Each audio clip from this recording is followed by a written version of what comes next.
the vastness of the cosmos, there must be other civilizations far older and more advanced than ours. So shouldn't we have been visited? Shouldn't there be every now and then alien ships in the skies of Earth?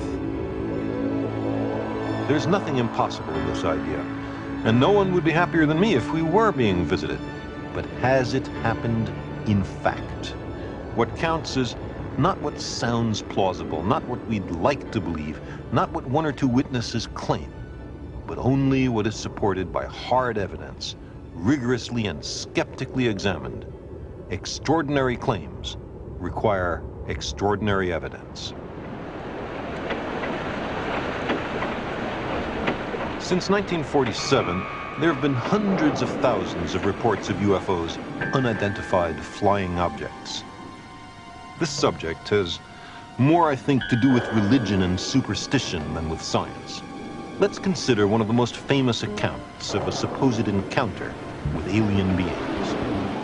On September 19, 1961, an American couple were driving home through New Hampshire. What's the matter, Kelsey? They were returning along a lonely road late at night from a vacation in Canada. Remember, we have only their word for what happened next.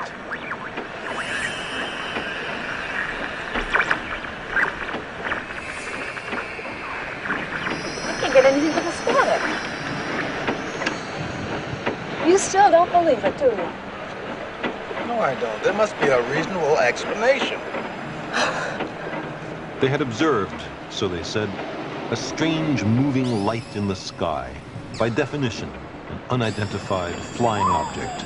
It seemed to follow them for miles. What's the matter with that dog? What's that sound? I don't know. After a time, the lighting patterns on the UFO changed. It appeared to land.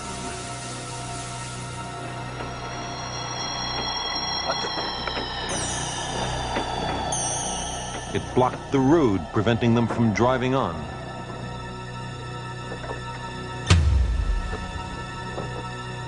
They said they saw mouthless creatures approaching who were not exactly human. Barney?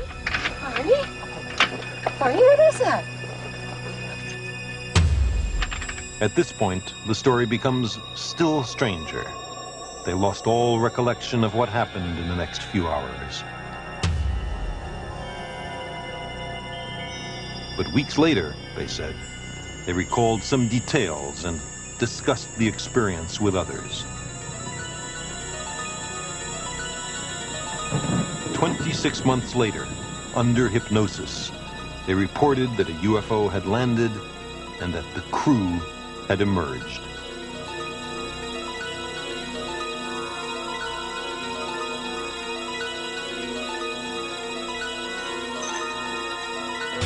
They were captured, they said, and taken aboard the craft.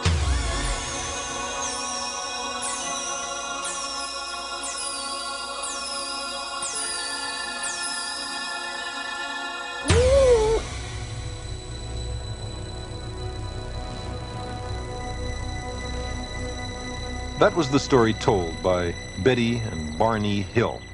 Virtually all scientists who've studied it are skeptical. But UFO enthusiasts think the Hill case is a classic example of a close encounter of the third kind. Why? What makes it so special? While on board, Betty had noticed a book written in an unknown hieroglyphic writing. She was also shown a strange window through which she could see a glowing pattern of dots connected with lines.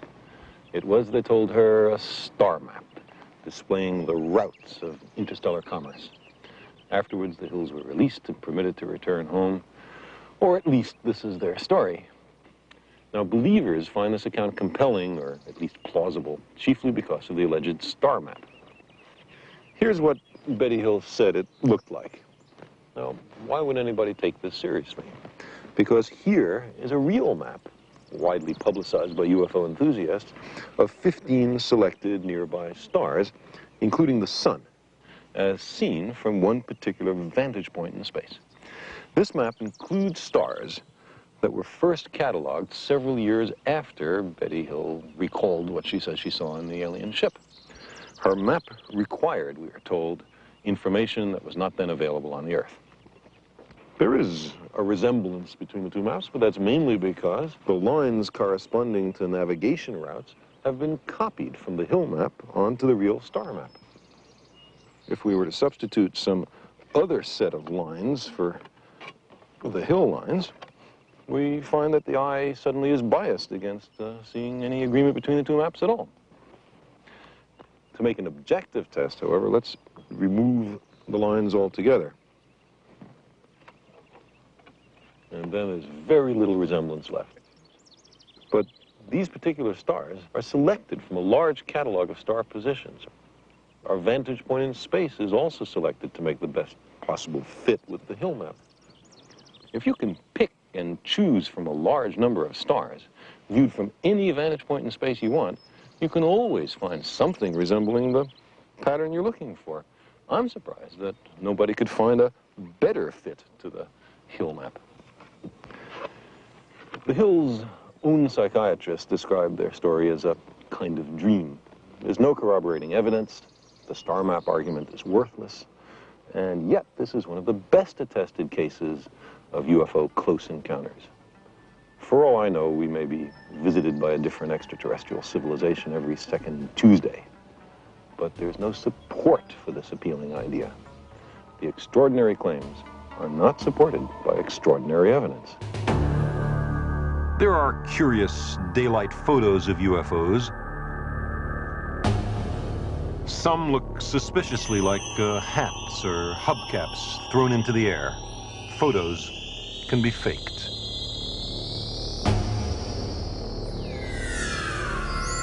More common are unidentified lights at night. They're often aircraft, but if we can't identify a light, that doesn't make it a spaceship.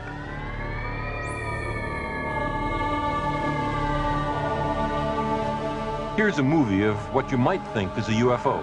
Actually, it's a piece of an asteroid burning up as it enters the Earth's atmosphere.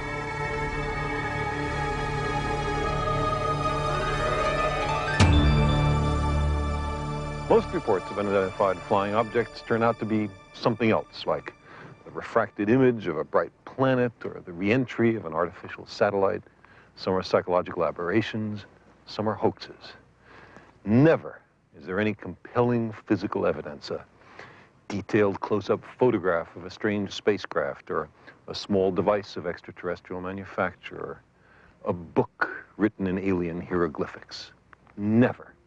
There are reports of such things, but never the things themselves. The search for alien civilizations retains its importance despite the striking failure of the UFO evidence. Most astronomers, for example, consider extraterrestrial life a subject worthy of vigorous, if cautious, pursuit.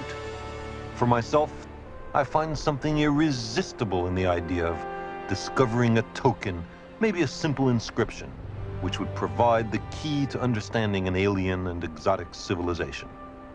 This is an appeal we humans have felt before.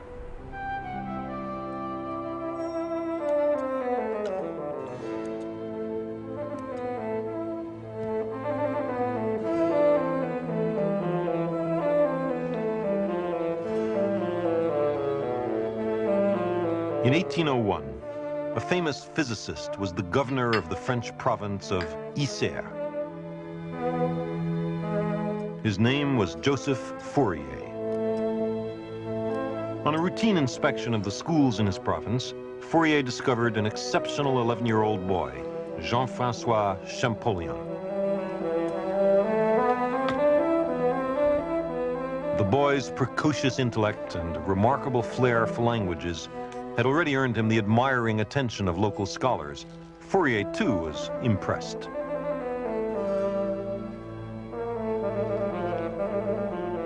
What Champollion first saw in Fourier's house determined the course of his life and unlocked the secrets of an alien civilization. Fourier had recently participated, as one of many scientists, in Napoleon's expedition to the Middle East. He had been in charge of cataloging the astronomical monuments of Egypt. The boy was entranced by Fourier's collection of ancient Egyptian artifacts, the mysterious fragments of a lost world.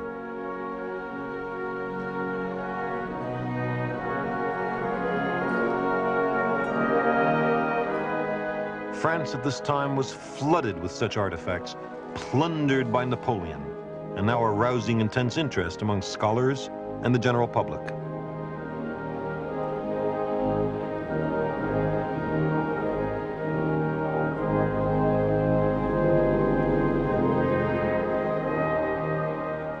The boy's attention was caught by a specimen of Egyptian hieroglyphics.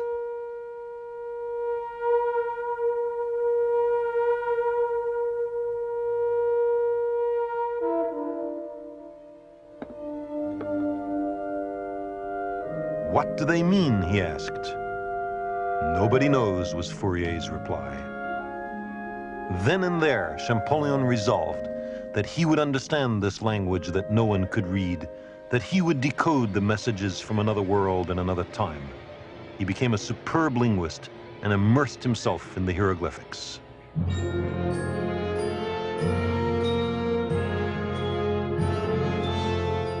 Fourier edited the illustrated description of Napoleon's expedition. The young Champollion studied it hungrily. To the people of Europe, these exotic images revealed an utterly alien civilization, a world of towering monuments and magical names: Dendera, Karnak, Luxor. Every illustration was a riddle posed by the past to the present.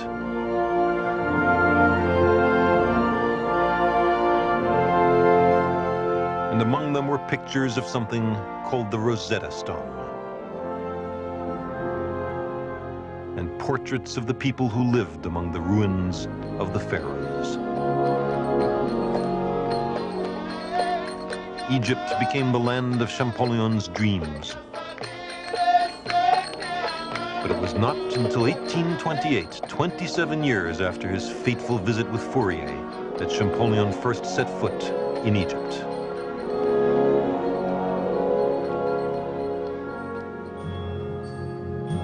With his companions, Champollion chartered boats in Cairo and sailed slowly upstream, following the course of the Nile.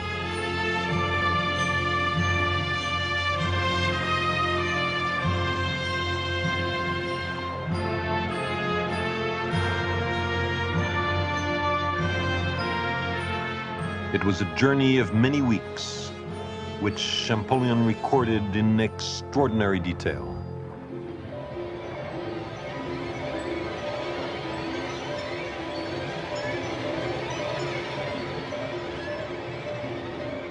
This was an expedition through time, a voyage across the centuries to another world.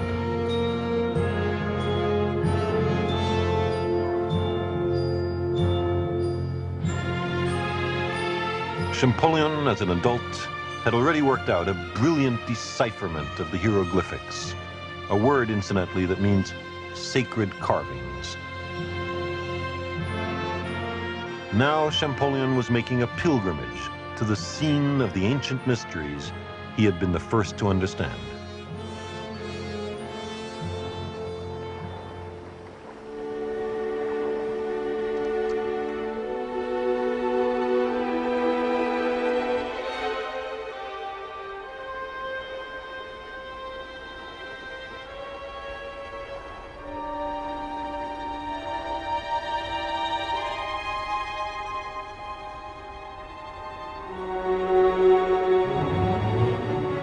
Champollion wrote, "The evening of the 16th, we finally arrived at Dendera.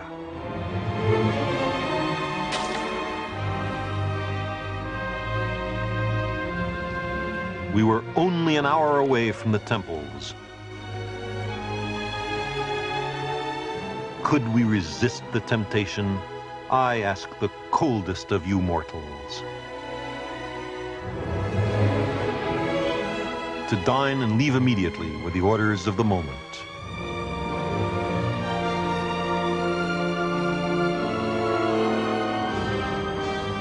Alone and without guides, we crossed the fields. Presuming that the temples were in a straight line from our boat, we walked thus for an hour and a half without finding anything. We finally discovered a man who put us on the correct route and ended up walking with us with good graces.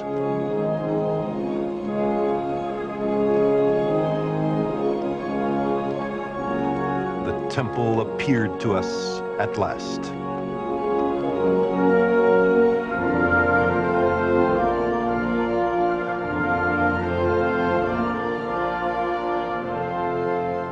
I shall not try to describe the impression which the porches and above all the portico made on us.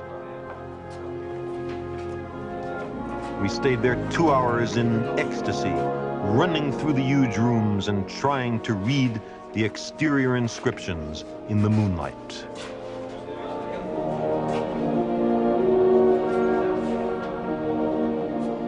It was with no small rapture that Champollion entered the secret places of the temple and scanned the words that had waited patiently through 500,000 nights for a reader. To his brother, Champollion wrote of his joy in confirming that he could understand the writing on these walls. I am now proud, he said, that having followed the course of the Nile to the Second Cataract, I have the right to announce that there is nothing to modify in our letter on the alphabet of hieroglyphics.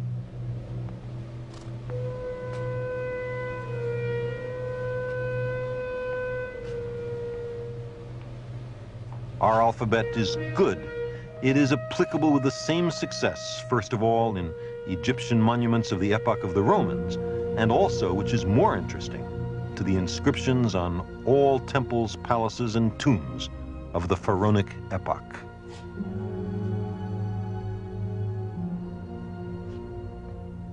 Champollion was overwhelmed by the grandeur which surrounded him. It is the union, he said, of grace and majesty in the highest degree. We in Europe are only dwarfs. No nation, ancient or modern, has conceived the art of architecture on such a sublime, great, and imposing style as the ancient Egyptians. They ordered everything to be done for people who are 100 feet high.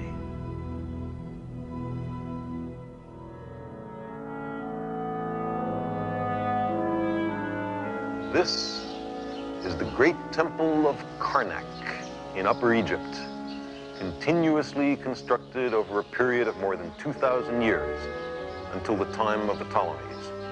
It was here, Champollion wrote, that all the pharaonic magnificence appeared to me. What he had seen elsewhere, he said, seemed to me miserable compared with the colossal conceptions around me.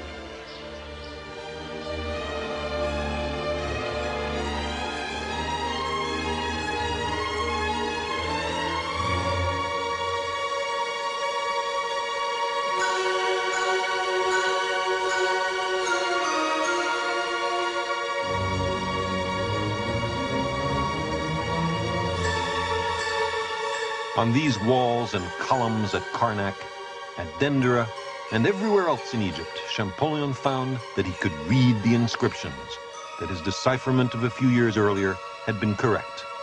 But how had he figured it out? Many had tried and failed to read the hieroglyphics. One group of scholars thought they were a kind of picture code full of murky metaphors, mostly about eyeballs and wavy lines and animals. Birds, especially birds, lots of birds. There were those who deduced from the hieroglyphics that the Egyptians had been colonists from China. There were those who deduced it the other way around.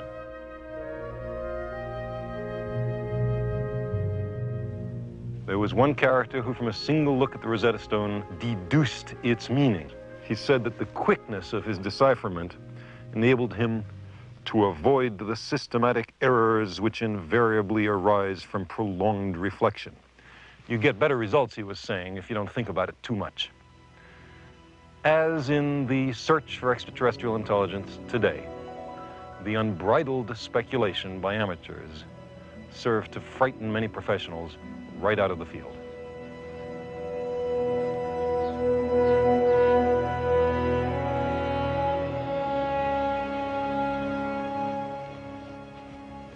Champollion was not frightened. He was also not distracted by the idea of hieroglyphs as pictorial metaphors. Instead, using the insights of a brilliant English physicist named Thomas Young, he proceeded something like this. This is an exact replica of the Rosetta Stone. The original had been found in the year 1799 by a French soldier working on the fortifications of the Nile Delta town of Rashid, which the Europeans, in their persistence not to learn Arabic, called Rosetta. It had been part of an ancient temple which had been torn down. If we look at it, we see that it clearly represents the same text in 3 different languages. Up at the top, ancient Egyptian hieroglyphics. In the middle, a kind of cursive and later hieroglyphic called Demotic. And down at the bottom, the key to the enterprise, Greek. Champollion could, of course, read ancient Greek. He was a superb linguist, and discovered that this stone had been inscribed to commemorate the coronation of King Ptolemy V Epiphanes in the spring of the year 196 BC. As we would expect, the Greek text includes many references to King Ptolemy. Here, for example, you can see it, Ptolemeos. Now, in roughly the same positions, but in the hieroglyphic text, are these ovals, or cartouches, as they're called. And if this cartouche really means Ptolemy, then the individual hieroglyphs are unlikely to be pictograms or metaphors. Much more likely, they're letters, or at least syllables.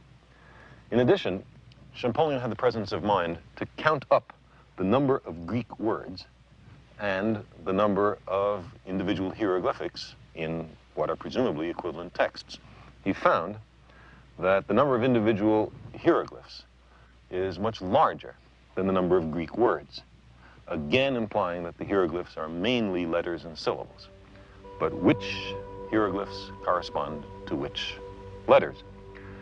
Fortunately, Champollion had available to him a kind of second Rosetta Stone, an obelisk which had been excavated at the Temple of Philae, and which had inscribed upon it cartouches representing the hieroglyphic equivalent of another Greek name, Cleopatra. So here we have the Cleopatra cartouche, and here the Ptolemeus cartouche. Here we've turned it around, changing left to right to left, and spread the hieroglyphs out so we can see them all. Now, immediately we notice that there are some similarities. This first hieroglyph in Ptolemy is a kind of square. The 5th hieroglyph in Cleopatra is a square, but Cleopatra, both of them seem to represent a P. So Ptolemy and Cleopatra both give us the same interpretation. A square is a P. Likewise, the 4th hieroglyph in Ptolemy is a lion. Tol, P-T-O-L. Likewise, the 2nd hieroglyph in Cleopatra is an L. So again, it's consistent. The pattern is emerging. Likewise, this rope or hangman's noose, Ptolemy, it's an O. Cleopatra, it's an O. And in this way, Champollion was able to assign letters for each of the hieroglyphs we see here. Ptolemeus, and likewise Cleopatra. Tra. The eagle is an A. You notice there are two different symbols for T, but in English, same sort of thing, F and PH. Champollion discovered that the hieroglyphics were basically a simple substitution cipher. Now, there's other stuff in here. All the rest of this in the cartouche, what's that about? Well, he was later able to find out. This is a symbol called the Ankh, which means life. Here, there's a PT, that's a Ch, makes Ptach, name of a god. And the whole cartouche read, Ptolemy, ever living, beloved of the god Ptah. Likewise, the end of the Cleopatra is a short form meaning daughter of Isis. So it turns out that Champollion's opponents were not wholly wrong.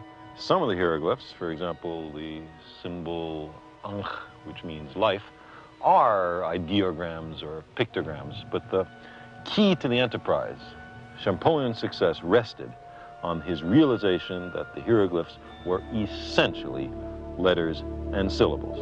In retrospect, it sounds almost easy, but it took people hundreds of years before they figured it out.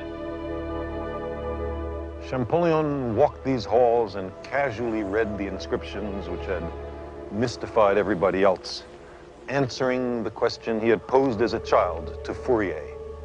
What do they mean? What a joy it must have been for him to open this one-way communications channel with another civilization, to permit a culture which had been mute for millennia to speak of its history, magic, medicine, religion, politics, philosophy.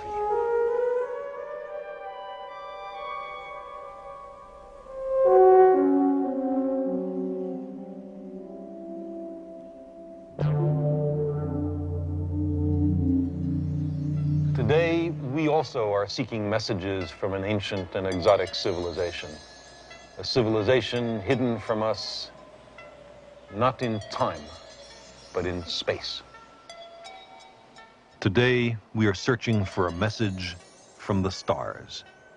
We have not found it so far. We have as yet no Champollion. But we are just beginning. Perhaps those who will discover and decipher the first interstellar communications are alive at this moment, somewhere on the planet Earth.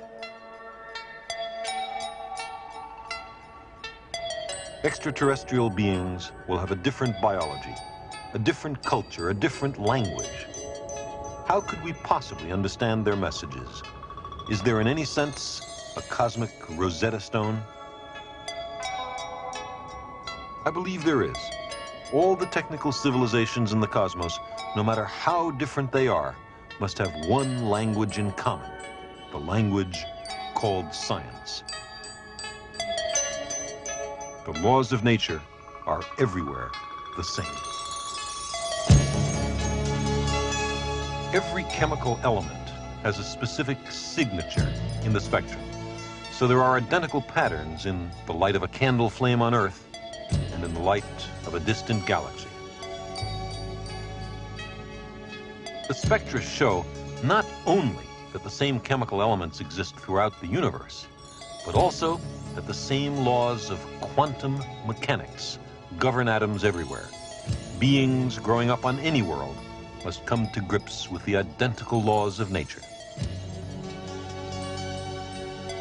Galaxies billions of light years distant evolve a spiral form. So does our own Milky Way. The same gravitational forces are at work. And on planets also. There are spiral storm systems on Jupiter. The same patterns are common on Earth.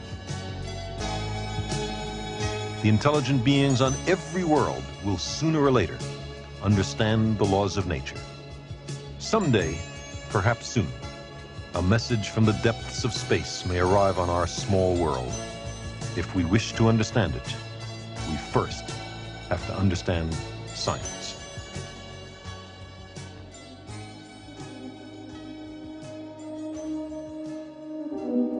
We do not expect an advanced technical civilization on any other planet of our solar system.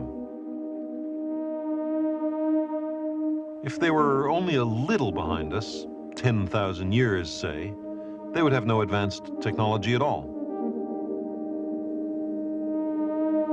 And if they were only a little ahead of us, we who are already exploring the solar system, then they should be here by now. To communicate with other civilizations, our technology must reach across not merely interplanetary distances, but interstellar distances. Ideally, the method should be inexpensive, so that a huge amount of information could be sent and received at very little cost. It should be fast, so an interstellar dialogue is eventually possible. It ought to be obvious, so that any technical civilization, no matter what its evolutionary path, will discover it early. Surprisingly, there is such a method. It's called radio astronomy. This is the largest radio radar telescope on the planet Earth, the Arecibo Observatory. It's located in a remote valley on the island of Puerto Rico. It sends and receives radio signals, but it's so large and powerful that it could communicate with an identical radio telescope 15,000 light years away, halfway to the center of the Milky Way galaxy. The Arecibo Observatory has been used, although sparingly, to search for signals from civilizations in space, and just once, to broadcast a message to a distant star cluster called M13.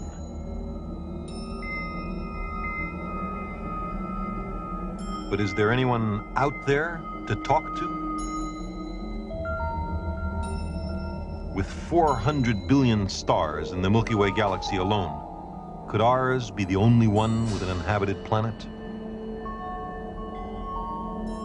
How much more likely it is that the galaxy is throbbing and humming with advanced societies. Perhaps near one of those pinpoints of light in our night sky, someone quite different from us is glancing idly at the star we call the sun and entertaining just for a moment an outrageous speculation.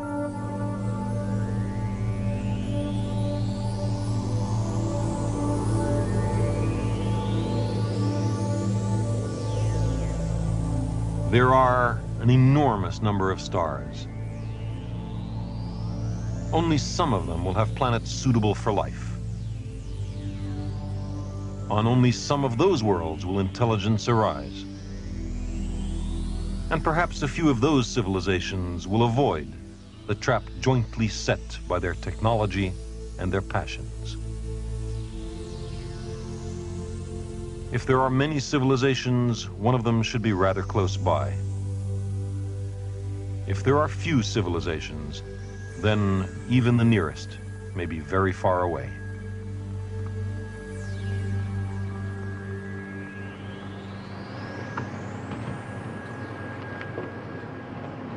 This is one of the great questions. How many advanced civilizations capable, at least of radio astronomy, are there in the Milky Way galaxy? Let's call the number of such civilizations by the capital letter N. It's a number. It depends on many things. It depends on the total number of stars in the Milky Way. Let's call that N sub star. It depends on the fraction of stars that have planets. Let's call that F sub P.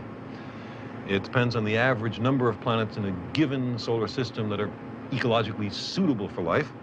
Let's call that N sub E. It depends on the fraction of suitable planets in which life actually arises. Call that F sub L. It depends on the fraction of inhabited planets on which intelligence emerges. Let's call that F sub I. And on the fraction of those planets in which the intelligent beings evolve a technical communicative civilization, call that F sub C. Finally, it depends on the fraction of a planet's lifetime that's graced by a technical civilization, call that F sub L.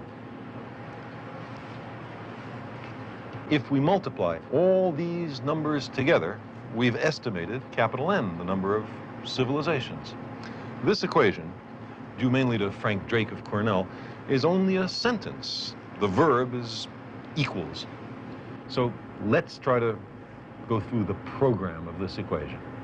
By carefully counting the number of stars in small but representative regions of the sky, we find that the total number of stars in the Milky Way is about 400 billion. It's a lot of stars. What about planets?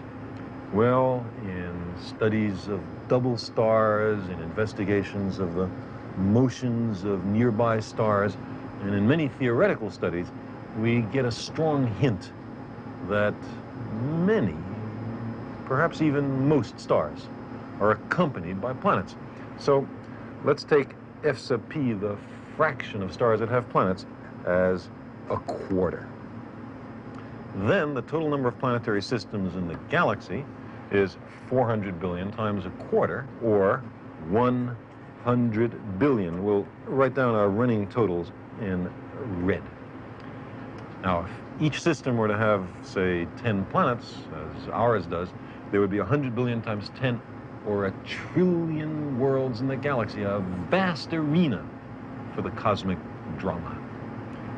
In our own solar system, there are several bodies that might be suitable for life of some sort.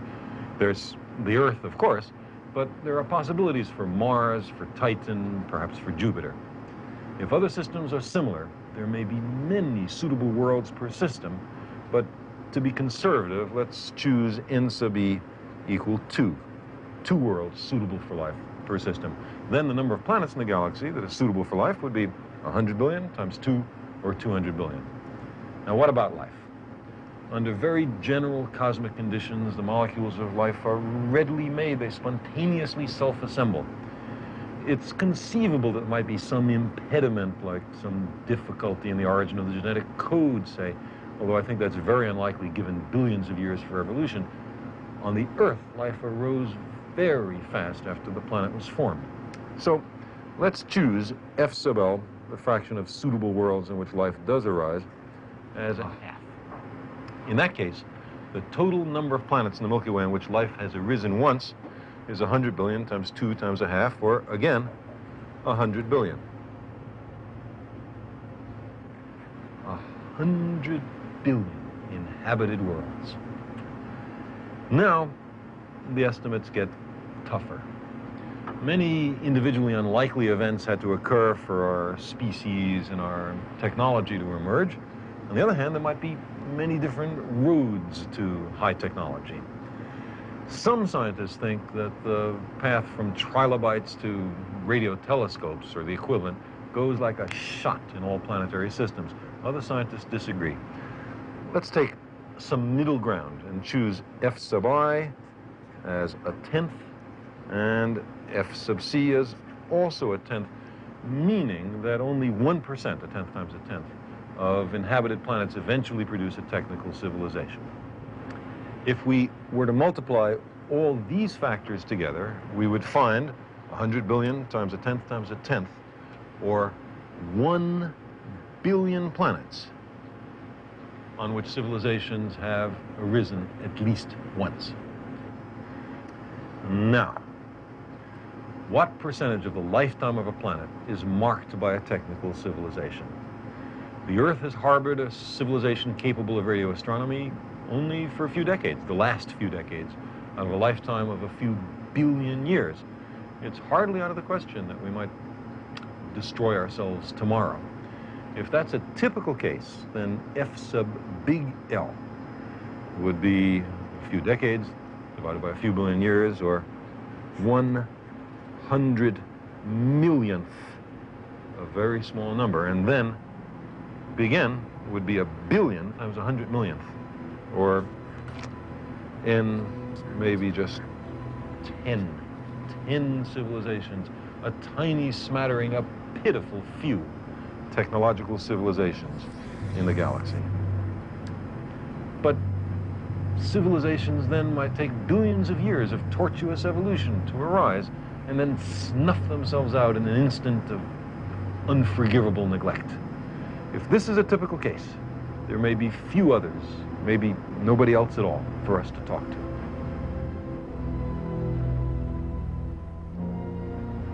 But consider the alternative, that occasionally civilizations learn to live with high technology and survive for geological or stellar evolutionary timescales. If only 1% of civilizations can survive technological adolescence, then F sub big L would be not 100 millionth, but only 100th.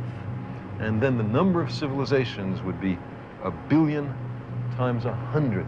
The number of civilizations in the galaxy then would be measured in the millions. Millions of technical civilizations.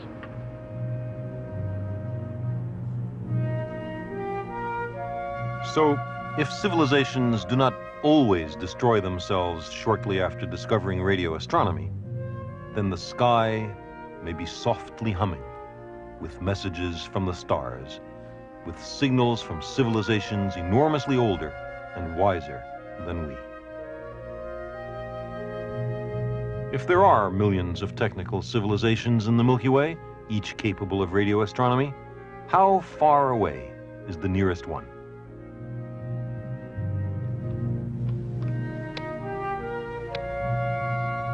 If they're distributed more or less randomly through space, then the nearest one will be some 200 light years away. But within 200 light years, there are hundreds of thousands of stars. To find the needle in this haystack requires a dedicated and systematic search. There are many cosmic radio sources having nothing to do with intelligent life. So how would we know that we were receiving a message? The transmitting civilization could make it very easy for us if they wished. Imagine we're in the course of a systematic search, or in the midst of some more conventional radio observations. And suppose one day we find a strong signal slowly emerging, not just some background hiss, but a methodical series of pulses. The numbers 1, 2, 3, 5, 7, 11, 13, a signal made of prime numbers, numbers divisible only by 1 and themselves. There is no natural astrophysical process that generates prime numbers. We would have to conclude that someone fond of elementary mathematics was saying hello.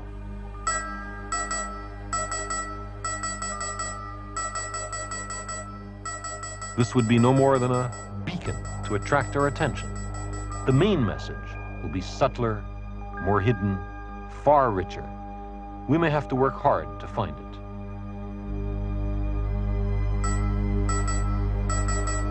But the beacon signal alone would be profoundly significant.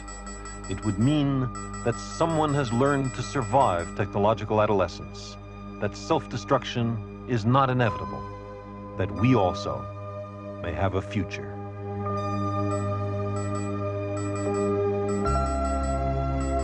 Such knowledge, it seems to me, might be worth a great price.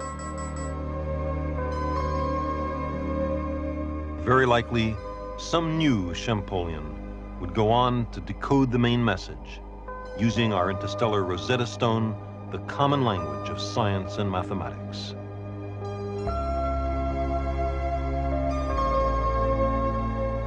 Think of the glories of an exotic civilization far more advanced than we, collected by the great radio telescopes of Earth. Perhaps they would send a compilation of the knowledge of 1 million inhabited worlds, the Encyclopædia Galactica. The receipt of an interstellar message would be one of the major events in human history and the beginning of the deprovincialization of our planet.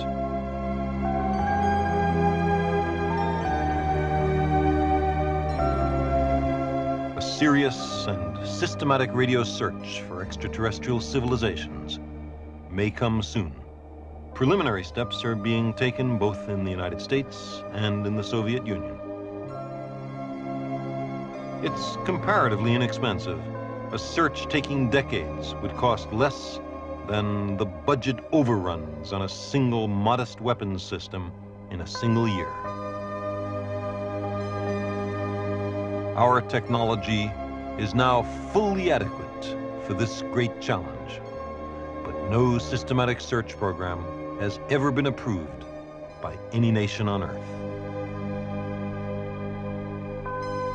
When will we decide to search for what other civilizations there may be in the vast cosmic ocean?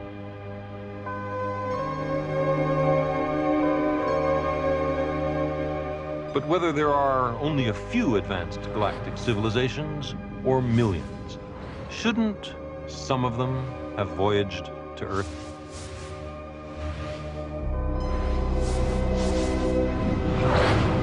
On the one hand, we've argued that if even a small fraction of technical civilizations learn to live with themselves and their potential for self-destruction, then there should by now be enormous numbers of them in the galaxy. On the other hand, despite claims about UFOs and ancient astronauts, there's no credible evidence that the Earth has been visited, now or ever. But isn't this a contradiction? If the nearest civilization is, say, 200 light years away, it would take them only 200 years to get from there to here at the speed of light. Even if they were traveling 1,000 times slower than that, beings from a nearby civilization could have come here during the tenure of human beings on the Earth. So why aren't they here? There's many possible answers. One is that maybe we're the first. Some technical civilization has to be first to emerge in the history of the galaxy. Or maybe all technical civilizations promptly destroy themselves. That seems to me very unlikely. Or maybe there's some problem with interstellar spaceflight that we've been too dumb to figure out. Or maybe they are here, but in hiding because of some ethic of non-interference with emerging civilizations. We might imagine them curious and dispassionate, watching us to determine whether this year again we manage to avoid self-destruction. But there's another explanation which is consistent with everything else we know, and that's that it's a big cosmos. If a great many years ago an advanced interstellar spacefaring civilization emerged 200 light years away, why would they come here? They would have no reason to think there was something special about the Earth. There are no signs of human technology, not even our radio transmissions, which have had time to go 200 light years. From their point of view, all nearby planetary systems might seem equally attractive for exploration. How would an interstellar civilization set out to explore its neighboring star systems? It might establish staging posts, colonies, on planets of nearby stars. But this would take time. Time to find and modify favorable planets, time to build new spacecraft. Eventually, later generations of explorers would set out, wending their way among the worlds, creating an interstellar nervous system, binding up the stars. Perhaps they would come upon another expanding civilization and encounter beings previously known only from their radio transmissions. Star wars are unlikely. One civilization almost certainly would be far more advanced than the other. It would be no contest. Perhaps they would cooperate, exploring together a small province of the Milky Way.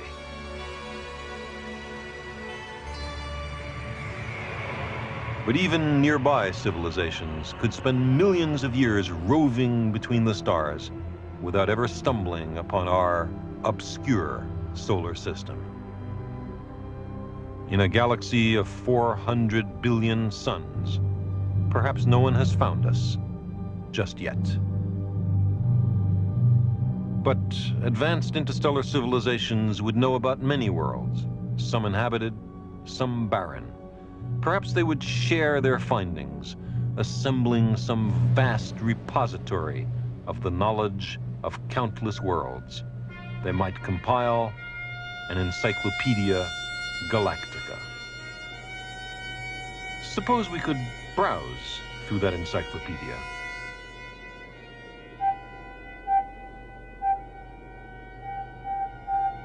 We would choose some nearby province of the galaxy, a region that's fairly well explored, and then slowly leaf through the worlds.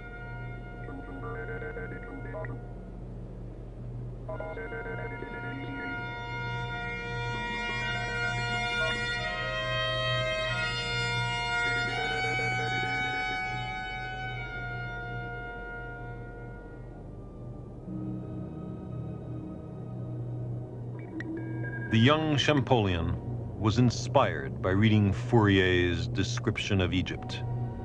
Imagine the impact on us if we could study a rich compilation of not merely one world, but billions.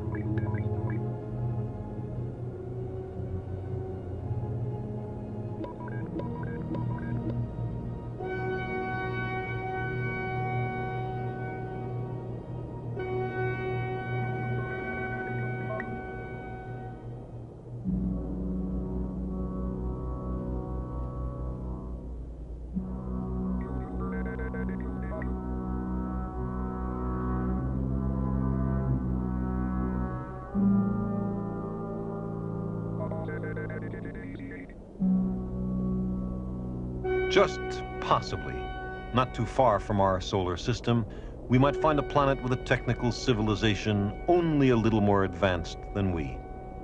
Let's look them up in the Galactic Encyclopedia.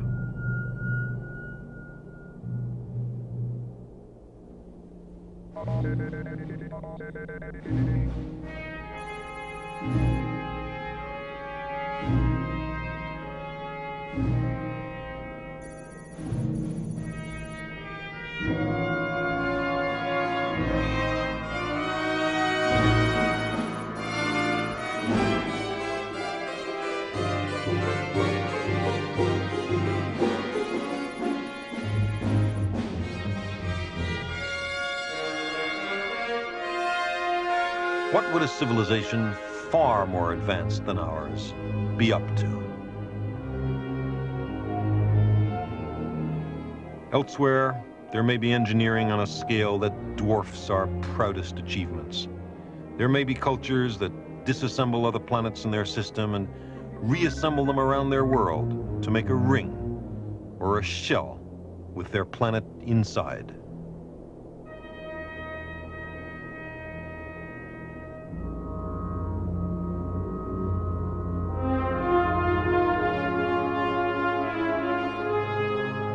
Imagine the energy crisis of a really advanced planetary civilization. They've used up all their fuels, they depend on solar power, but their growth is still severely limited by the energy available. An enormous amount of energy is generated by the local star, but most of the star's light doesn't fall on their planet. So perhaps they would build a shell to surround their star and harvest every photon of sunlight. Such beings, such civilizations, would bear little resemblance to anything we know.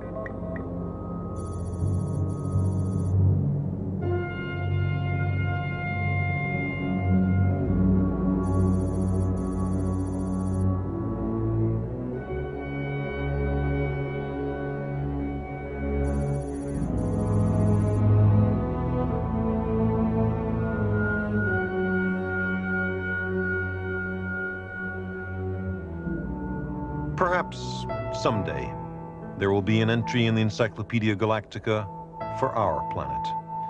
Or perhaps even now there exists somewhere a planetary dossier garnered from our television broadcasts or from some discrete survey mission.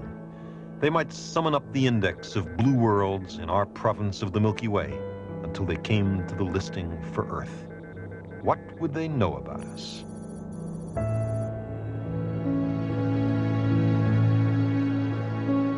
What would they think of us?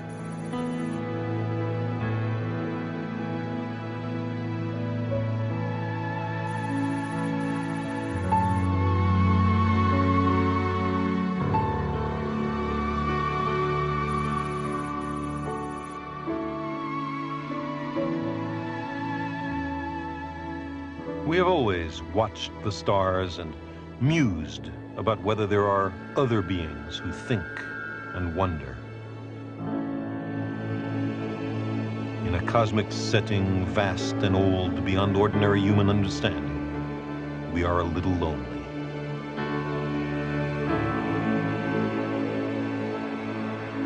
In the deepest sense, the search for extraterrestrial intelligence is a search for who we are.